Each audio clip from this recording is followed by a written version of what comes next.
Hello, good evening, good morning, good afternoon. I'm Valdis Melders and I will be your MC or the host for web conference Preparing Advisors for Digital Era.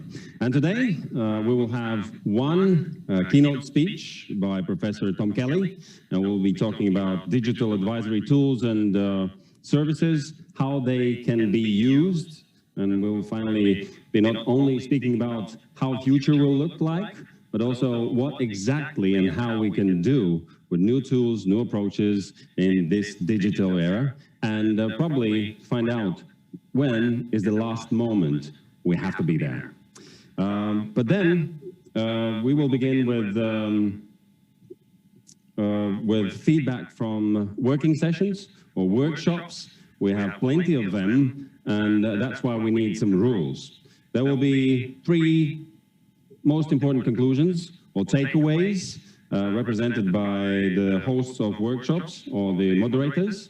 And please, dear moderators, you have kind of 2 minutes for your presentation. And the others, we are listening what workshops have done, and let's think together what we can take away from this.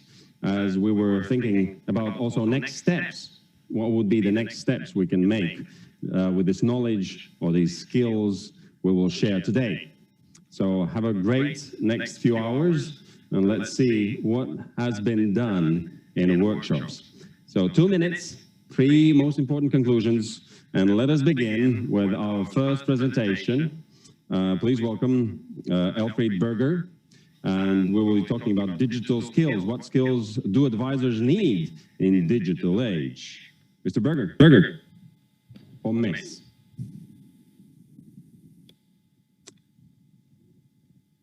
Can we hear you?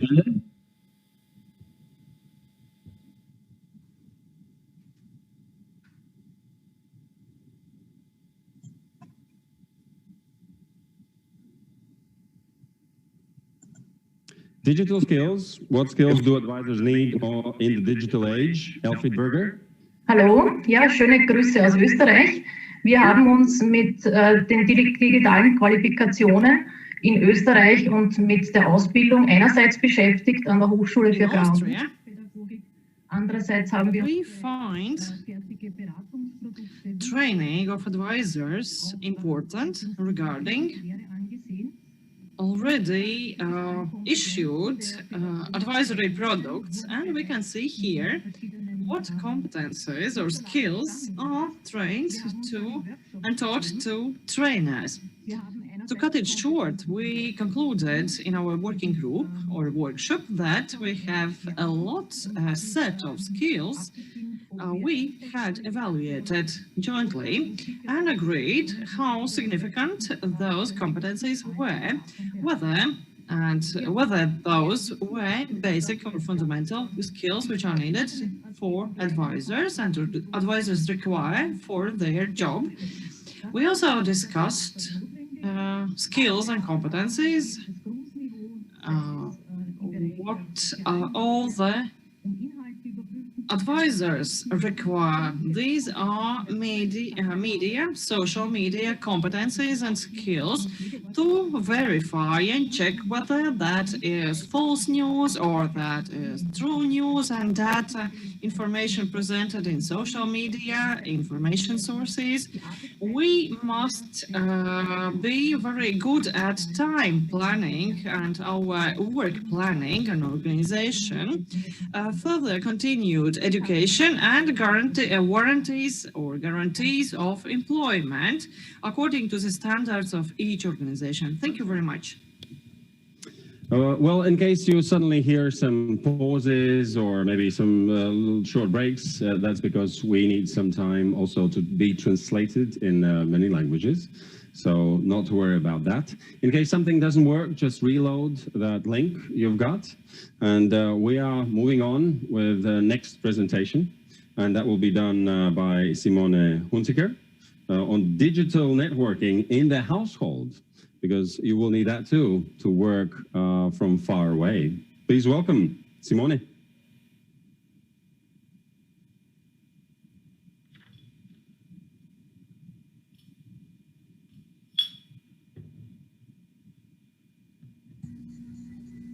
Do we have Simone? Yes, here I am. Aber ich war so beschäftigt, damit zu versuchen, den Bildschirm zu teilen, dass ich vergessen habe, das Mikrofon einzuschalten. I will try to share my image. I forgot to switch my mic on. Sorry for that.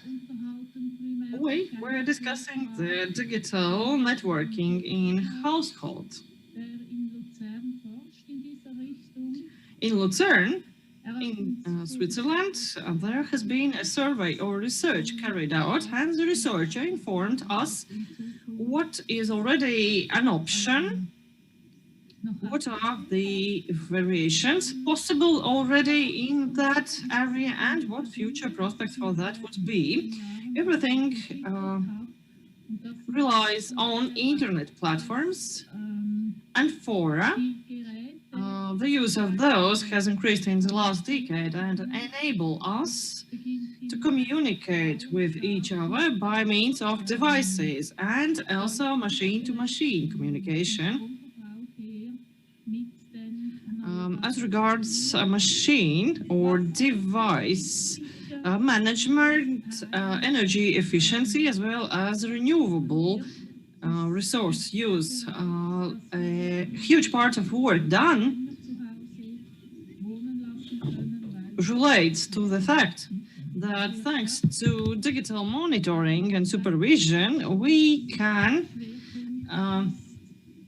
really enable our seniors to stay at their homes and not to go for living in a senior's house, as we can really control and monitor them remotely. We can monitor our refrigerators, connect to the recipe books for cooking and cooking books, so that we could have all those products in the fridge which are needed for a specific dish to be cooked. For instance, at the households of seniors, refrigerators could also inform and warn about the shelf life being seized for specific foodstuff, as well as access to my digital access to my kitchen to be ensured. Detailed and specific approach, as we can hear. Then, Simone, I understand that you have also a next workshop, a next report on the future of food. Yes, das war heute Morgen. Es ist Tatsache, dass wir bis in 30 Jahren die Proteine, die tierischen... We have discussed and thought over what we have produced for the last 3 decades, and we will not be using in the future in agriculture, about the products and tools as well as measures we have used. And colleagues, participants of our workshop, indicated 2 threats of producing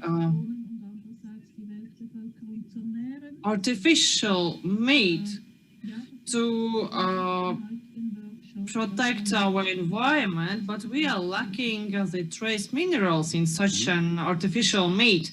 And that was one of the topics we have discussed. Will be available later on also on GFRAS and LLKC web pages, so you can look them through later on also. So now we are moving to digital tools in advisory. Is demand and offer in alignment? And we will ask Elena Theodora Miron to report on that. Elena Theodora. Hello, everyone. I hope you can see and hear me. So we had looked with our working group at 3 main questions. What are the biggest challenges towards digitalization for farmers and advisory services? We concluded that digitalization is a journey, allow for different speeds, and also build trust along the way. Digitalization will not work, neither for advisors nor for farmers, without fundamentals. So one must ensure a working infrastructure, the connectivity, and user-friendly mature applications. Digital competencies for advisors are necessary in addition to the expert competences in order to drive digitalization. What must advisory services do to match farmers' demand? They must become agile, make small, quick steps, and follow up with evaluation. Don't forget empathy, so put yourself in the farmer's shoes and offer individualized advice. Offer both in-person and online services, and also manage and integrate data from multiple sources, thus enabling better decisions and more transparency for the farmers. Which conditions are necessary so that digitalization can simplify farm management and advisory services? Different farms will be on different maturity levels, so offer services for all maturity levels. Data interoperability standards are necessary to enable this data exchange and integration. However, the data ownership and control must remain with the farmers, and there must be an infrastructure for the farmer to easily administer data, and farmers also will need basic IT skills and the corresponding infrastructure and hardware. That was all from our side. Thank you very much. Mm-hmm. Thank you very much, Elena Theodora. Thank you. Farming cows and more. Digital analysis of weak points on dairy farms. And I'd like to ask Lisa Peeler on stage, digital stage. Hi everyone, thanks for the opportunity to present a few points from our workshop this morning. Ich spreche auf Deutsch weiter. Am Vormittag heute um 8 konnten wir 60 Teilnehmer bei unserem Workshop begrüßen. Wir haben ein digitales Tool mit einem digitalen Tool vorgestellt, ein Farminar. I'd like to congratulate you for the conference and for the workshop. We were creating a digital tool coming and discussing that from the perspective of a dairy farm from Lower Austrian FIRAS college, where such digital tool was already developed as well as verified in practice. Participants of our workshop were introduced to that digital tool. We have compiled data. We also analyzed as well as interpreted. We have distinguished 5 different functions. When cattle is laying down, and what parameters are possible to be gathered and collected as well as measured. Workshop participants also had an opportunity to ask questions about the digital tool. That is a digital tool which is very practical, is similar to a piece of paper as well as pencil, but we should think also on other subcategories of agriculture and use of that digital tool in different disciplines. In advisory conditions, a farmer or farmers and advisors must work as a team to reach common conclusions and support each other. And in such a digital work, not only farmer is required to develop constantly and independently, but agricultural organizations dealing in advisory services as well. And that was our message from our workshop, and we truly hope that our participants and audience of the conference will find it really friendly and necessary. The new terms coming in, farminars. For some people, webinar is already something new, but here we go with farminars already. Exactly. Yeah, thank you very much. Thank you. Well, let's move on to GFRAS workshop, roundtable experience exchange on advisory work in the COVID-19 crisis. What are the lessons learned? What do we take along? What we can use? And Pablo Asensio is our guest. Welcome. Yeah, hello to everybody. Yeah, this workshop finished only half an hour ago, and we had an experience exchange on how things went in this COVID-19 crisis regarding advisory work. We had 3 speakers. It was Liz from Ireland, an advisor. We had Sebastian, a farmer from Bavaria. One special thing that was that he was working actually. He was connected from his tractor. He was bringing in his corn harvest, but he was talking to us. So this works already. Yeah? This, being on the tractor and being connected to the advisors. And we had Harry, the CEO manager, yeah, from Prio Agria, Finland. So we had 3 different perspectives on this topic, and from 3 different corners of Europe. The main messages that I took along is one from Liz, the advisor. Yeah.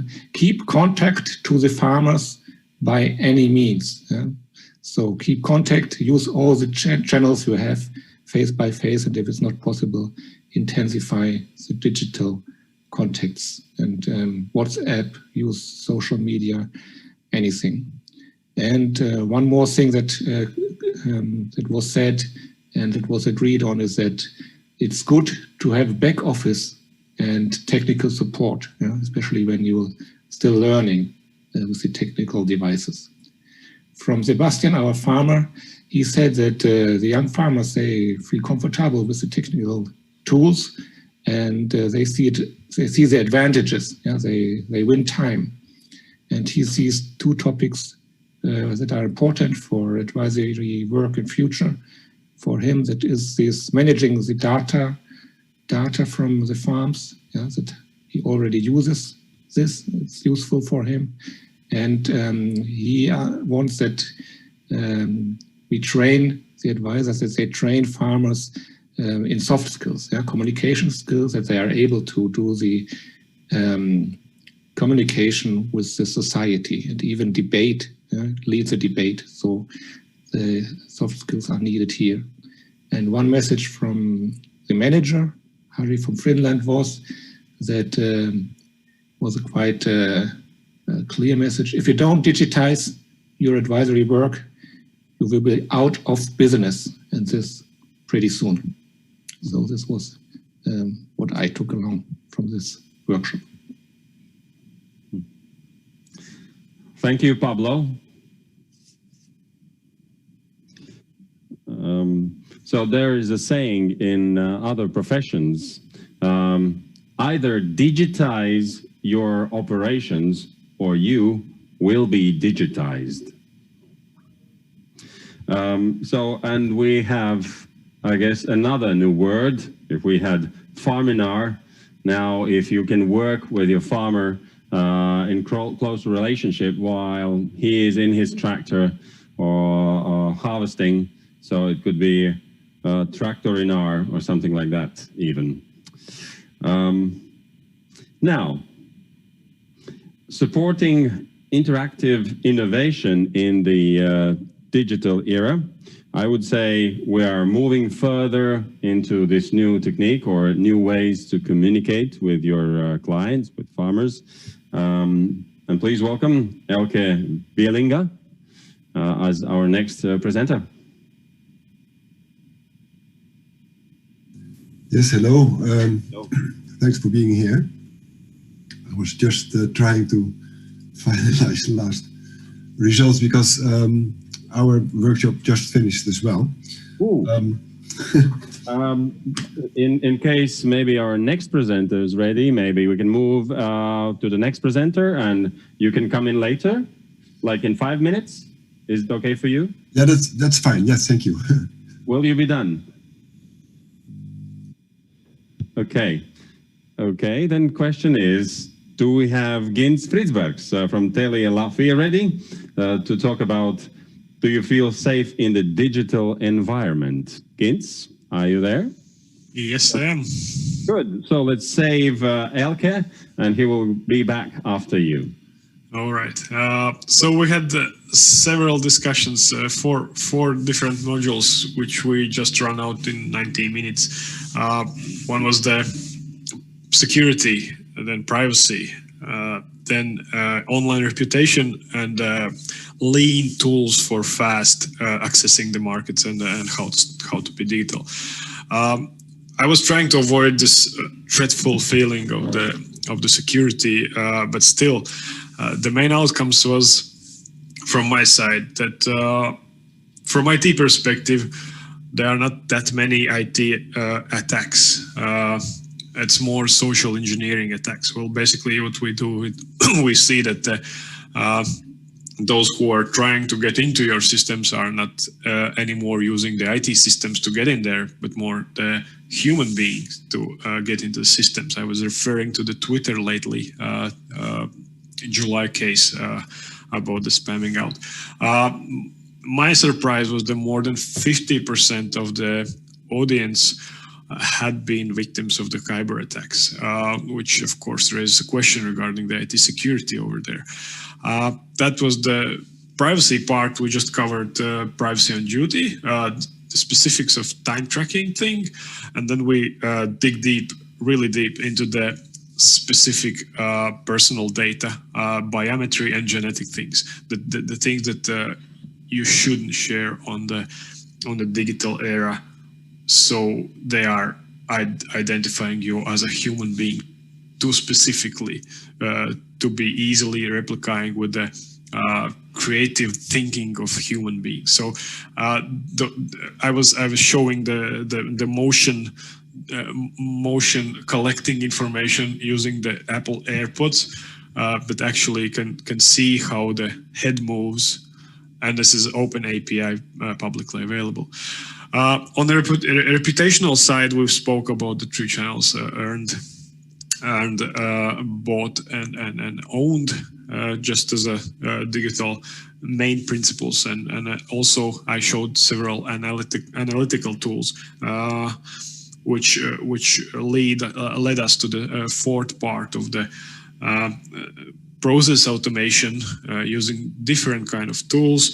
I was specifically explaining about the marketing and sales tools, which I will also follow up all the audience with the email and domains or the websites where you can get to know them better, because I had really huge amount of information to collect in 90 minutes.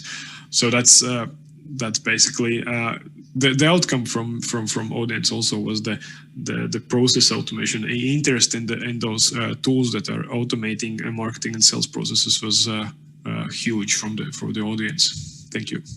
Gint, I'm sorry, I have to ask you, are you saying that 50% of the participants of your workshop has been victims to some kind of digital attacks, bigger or smaller?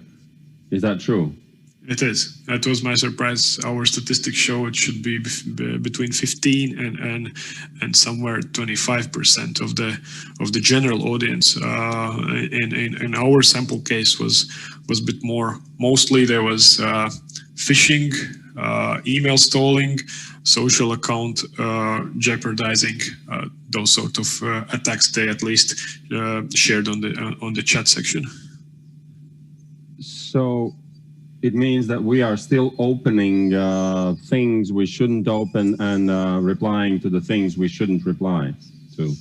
Yeah, there were several solutions I also provided during the lecture, how to avoid those kind of threats. But still, yeah, that's, the things are getting smarter. There are not many 1 billion lottery winners from somewhere in Africa.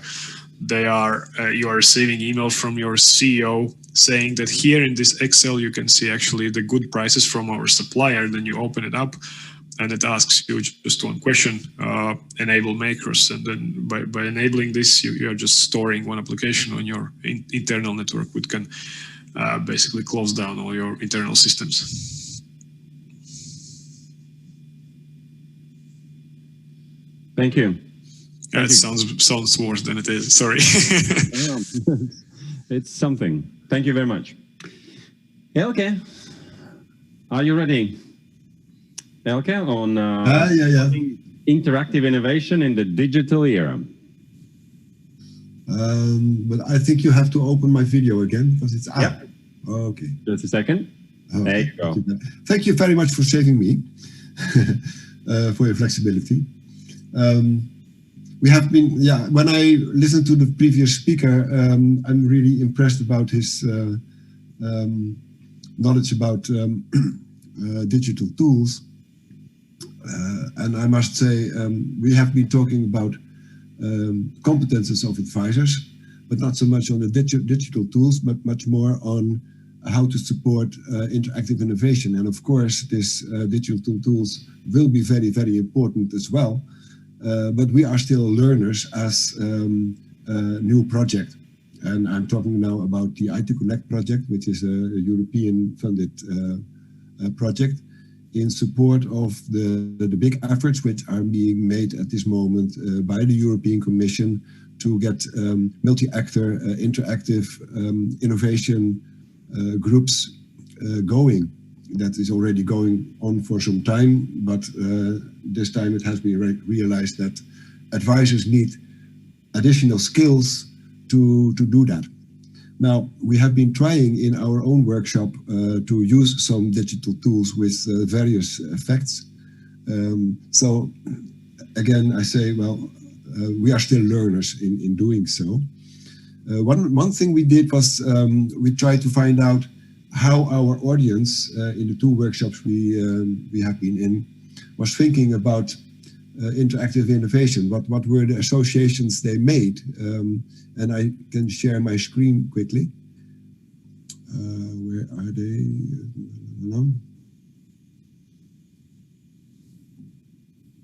Can you see it now? Working, yes, we can. Okay. Now what you see is that they pretty much converge the ideas. It's about co-creation, it's about innovative, it's about plurality of actors, it's about a discovery journey, it's about moderation. We have another one also, if I can quickly move there. This one.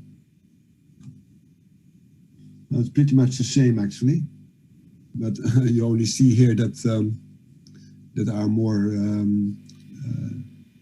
people in this workshop. Now, just a second, are you showing us some slide now? I was trying. Okay.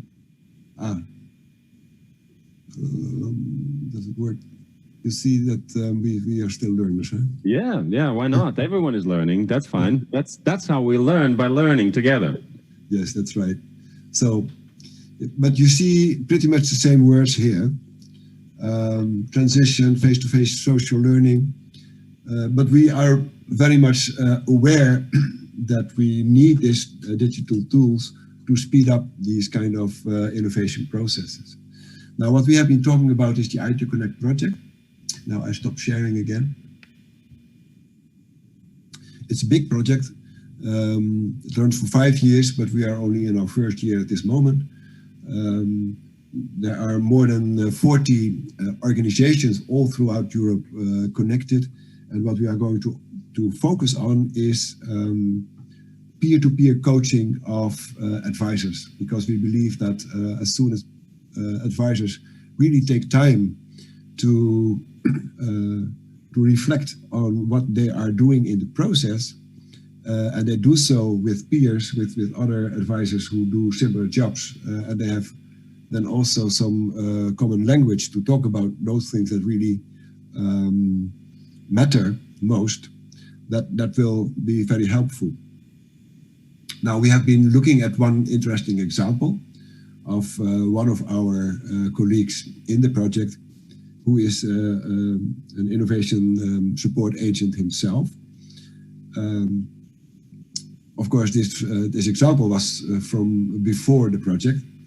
And as an advisor, he managed to build a whole network around a request of some farmers to connect with the policymakers about the common agricultural policy. Well, the first question, of course, to the audience then is this about innovative, is this about interactive innovation? And to my surprise, actually, practically everybody said, yes, this is also about innovation processes. Elke, I'm sorry, we don't have more time for this. Is there anything else, one thing to mention? I will round off, yes.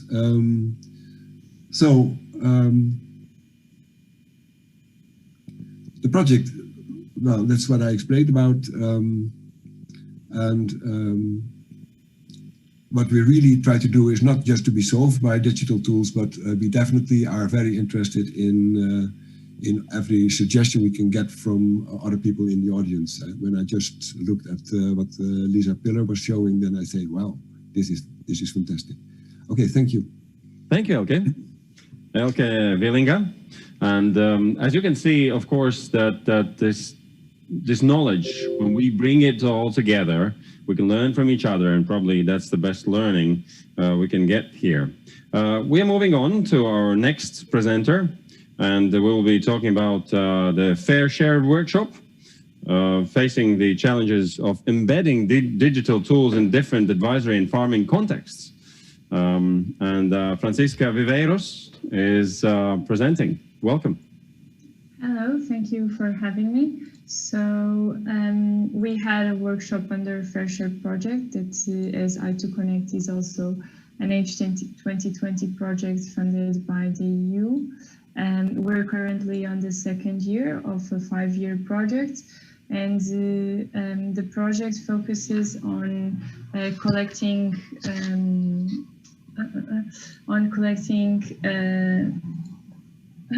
what am I doing? Okay.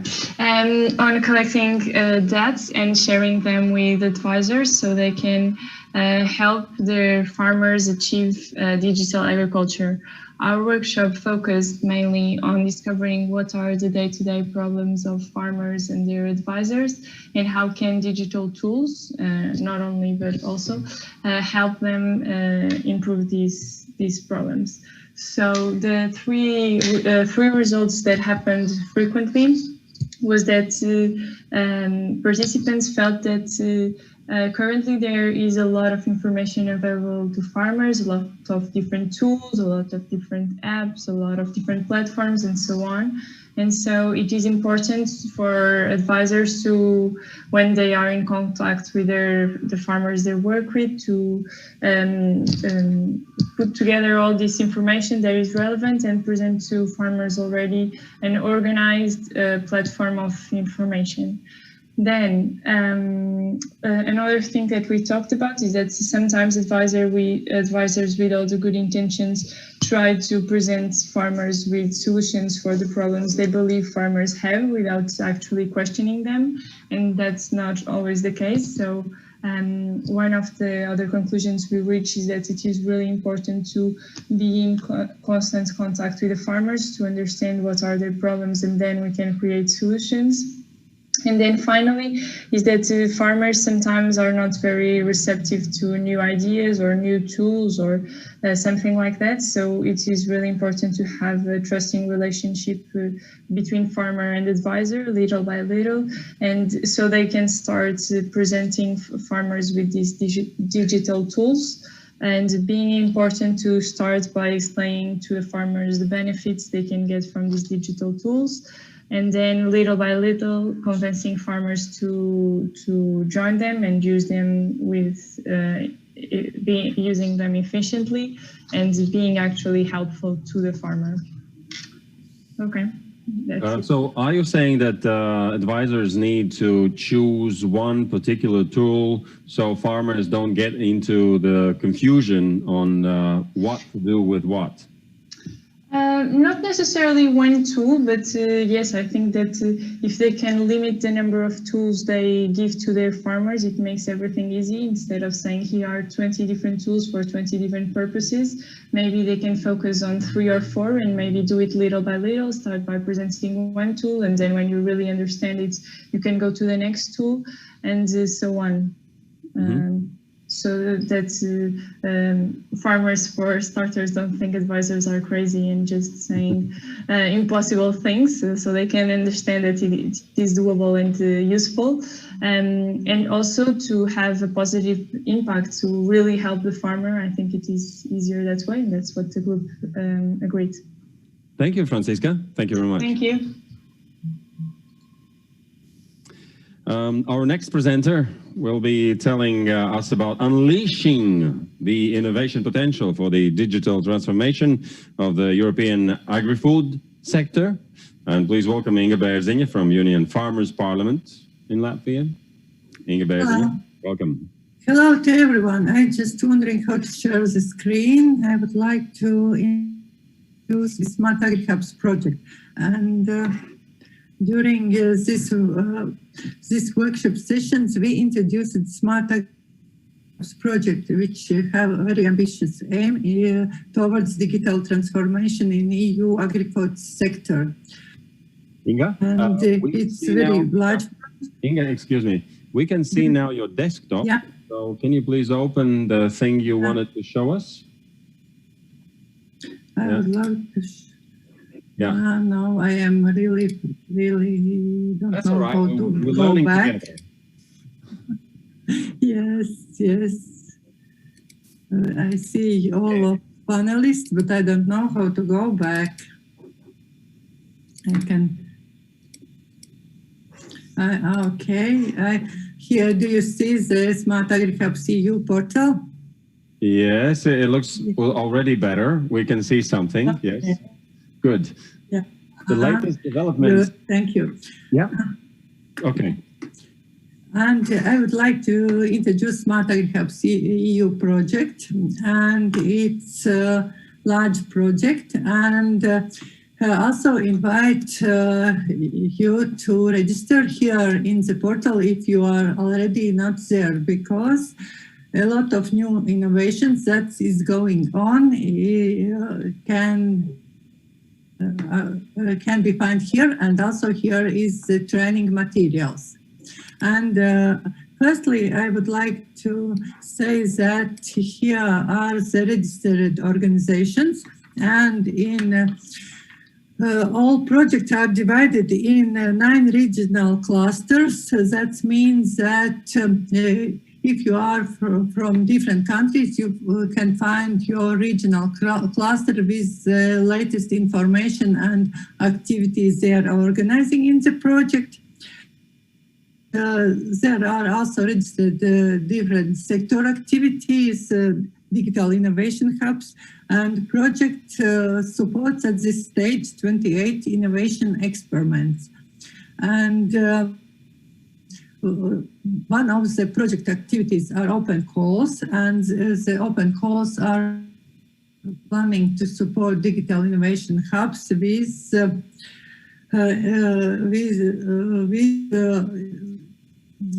flagship innovation excellence. That means that if you have idea or farmers have idea, please contact the digital innovation hubs in your country, and it is possibility to get financed and apply from Smart Agri Hubs project. And these applications could be sent till next year, 28th of July. Here is also a calendar about the events, and also a forum about the activities that's going on. And during this workshop session, together with my colleague Raul Palma from Poznan Supercomputing and Training Center, we introduced this Smart Hubs project main activities, the innovation portal, the open call activities, and also the 5 innovation experiments that is going on in our regional cluster. Our regional cluster covers Latvia, Estonia, Lithuania, and Poland, and the name is Northeast Europe Regional Cluster. And we are having 5 innovation experiments, 3 in Poland and 2 in Latvia. In Latvia, my colleague Ilse Barga presented the groundwater and meteor sensors experiment. And in Latvia also takes place bees monitoring and behavior prediction experiment in Valmiera. And in Poland, there are 3 experiments, e-services using drones for buyers. Number 17 in online services for optimizing fertilizers, and autonomous greenhouses. Inga, I'm sorry. In all Inga, These are the things we can find in Smart AgriHub. Yes, portal. Yes. So because we have to leave it there, and so if you're interested in this more, please follow the hub Inga just presented, because we have to move on. I'm sorry. Thank you very much. Thank you. Thank you. Well, and then we are moving on to our last two presenters, and challenges and opportunities from the integration of agricultural data into EU-wide central repository. The case of Eurocnos and Eureka projects. Indeed. And yes, Hercules Panotopoulos is our next guest. Welcome, Hercules. Welcome. Thank you very much for the invitation. It was a great pleasure of mine to host this workshop in your conference. Thank you very much for providing this opportunity to us. During these two workshop sessions, I had the chance to provide to the workshop participants some insights and experience that has been gained from mine and my organization's participation in two very promising projects, the Eurocnos and Eureka projects, which aim to build central repositories that will deliver content to stakeholders related to agriculture. And of course, advisors are indeed one of these stakeholder categories that could certainly be benefited from using this infrastructure. Apart from presenting to the workshop participants our expertise, I also asked for their insights with regard to what could be the opportunities that could arise from the use of such a central system. I also asked them to share with me what are the challenges, in their opinion, when trying to develop and deliver such an infrastructure, and of course, what it would take to create, let's say, a competitive sustainability plan. I mean, a plan that would allow such an infrastructure to keep being provided to still be alive after the end of the two projects. So what we, let's say, discussed upon and what we had the opportunity to agree upon is that as far as the opportunities are concerned, it is not questionable the fact that a central repository will allow multiple stakeholder categories to have access to data, content, and information of relevance and importance from a very specific, let's say, virtual place. I mean that such a central repository can act as a one-stop shop. And this is a benefit that can be gained not only from the side of the end user, but also from the side of the knowledge provider, because people who actively contribute to the community by making their content and information available, they know that they can disseminate their work to a large pool of users by making use of the repositories that these two projects are currently building. Of course, given the fact that there are some very well-known opportunities, there are also quite a lot of challenges that need to be addressed. So these challenges relate to the fact that in order to integrate all this wealth of knowledge and information into a central repository, we have to deal with the diversity of this knowledge and information. So data come in a variety of formats. We have documents, we have presentations, we have videos. They come into a variety of types. For example, when it comes to documents, there are documents such as practice abstracts, policy briefs, reports, and so on. And it is indeed very challenging to try and put all this content, let's say, under a single roof. Of course, there is always the need to comply with standards, such as the very well-known FAIR principles, which have become something like a buzzword across Europe during the last few years. And of course, there are also so many technologies to choose from. So there are indeed some very well-spoken, let's say, benefits and opportunities, but there are also quite some challenges to address. And the final aspect that we had the chance to discuss upon related to how we can make such an effort sustainable.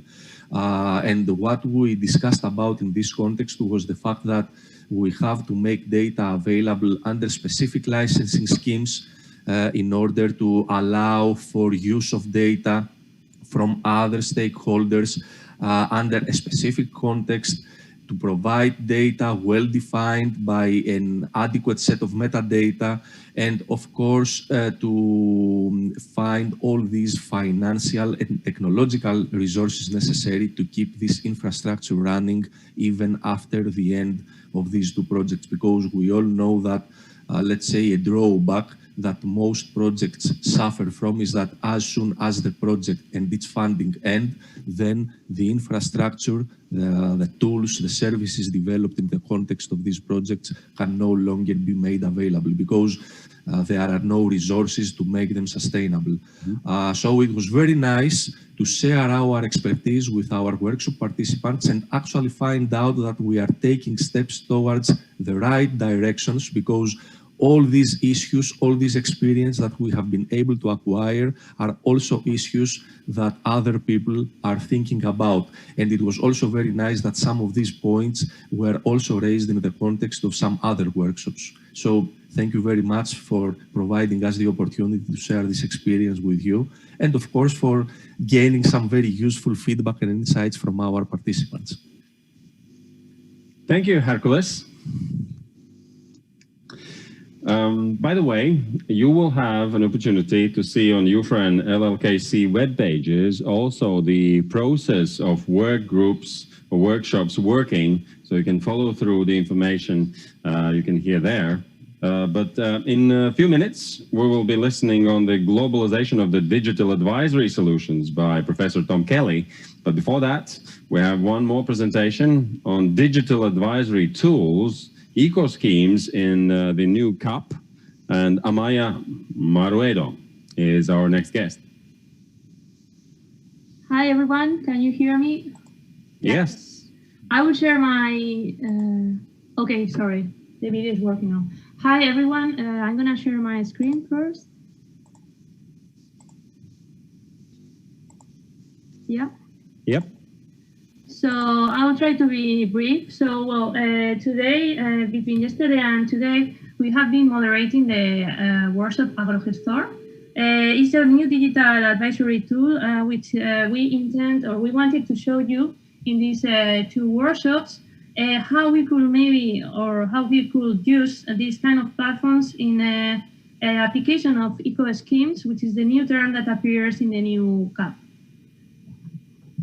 So during these 2 days, apart of doing some presentations, we have worked with our participants in the both workshop. We have had about 67 participants from different countries, so thank you all. And the interaction, it has been through Mentimeter. So we have here a really brief summary of the questions that we have answered all together. For instance, when we rate from low to high the relevance of following these kind of tools, it was clear that everyone agreed on the direct advice in the field by groups, but also in the direct advice on site face-to-face. Also, we talk about what kind of indicators would be adequate to evaluate eco schemes in the new CAP. And in both workshops, we saw that actually the most voted indicators were the ones related with farming activities, environmental impact indicators, and economic indicators, and always the last position was for social indicators. And also, well, another example of questions that we did to our participants was like, what kind of percentage of private to public advisory institutions do you have in your country? And this was interesting to see, because yesterday most of the participants answered that it was mostly private, but today, sorry, it was quite divided, the votation, as you can see here in this slide. So just to be quick and finish, our 3 main conclusions of the workshop, we will state them as you can see them here. So the first one will be that digital tools can play a key role in the development of eco schemes by indicators using quality data and knowledge generation between others. For us, it's key the relevance of advisors as technology enables or integration. So there must be a combination between this face-to-face advising system or services, but also with technology. And finally, and I think this has been mentioned several times already, we think it's important to remark that we should build trust with farmers to overcome the digital technology bottlenecks.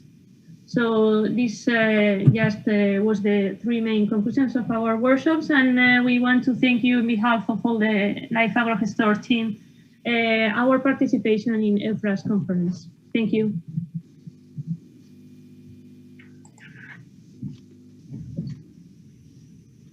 Yes. Thank you, Amaya. Thank you very much. So this is a round of applause to all the group presenters and hosts. As you can hear in webinars and farminars and tractorinars, we also need some public just to clap, so to make it very special. Before I would like to ask Professor Tom Kelly back, we need to do a little short video, right? I would say just to switch our minds from the presentations to our keynote speaker on globalization of the digital advisory solutions. Those will be specific solutions, advisory tools and services in different contexts. Professor Kelly, before we go on, let's see some little short video with code name Feel Latvia.